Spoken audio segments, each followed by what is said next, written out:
كم مجدا سطرنا على صفحاته. السلام عليكم. عرفت بأنها أول امرأة تدافع عن إريتريا، وذلك بحملها للسلاح مدافعة عن وطنها وأهلها وشعبها، حيث التحقت بالكفاح وهي صغيرة العمر لكن كبيرة في مبادئها وهمتها العالية.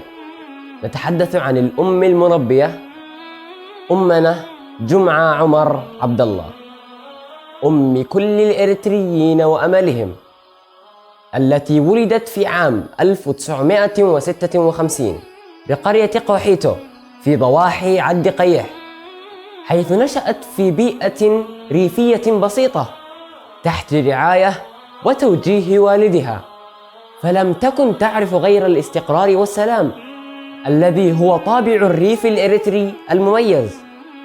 وكلما كبرت يكبر معها هم الوطن، فشاهدت بعينيها التضحيات وعايشت البطولات والمجاهدات والسعي نحو استقلال إريتريا الحبيبة، وكان والدها هو القدوة لها، فالتحقت بالكفاح في عام 1967 وهي فقط بالعمر 15، ولكن القادة لم يسمحوا بذلك، ليس لأنها امرأة ولا لأنها أول من طرق هذا الباب من النساء، ولكن بسبب سنها الصغير. لذا تغيرت وجهتها إلى السودان، فتعلمت القراءة والكتابة، ثم سافرت إلى العراق حيث درست التمريض والإسعافات الأولية.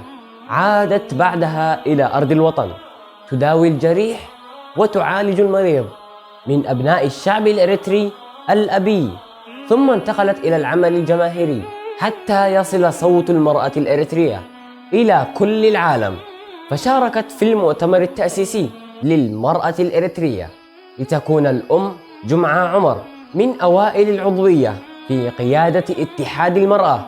حفظك الله ورعاك أمنا الغالية جمعة عمر، التي سعت بكل ما تملك حتى يشرق فجر الحرية والاستقلال للحبيبة إريتريا، وقد كان ذلك بحمد الله وكرمه. التاريخ كم مجدا سطرنا على صفحات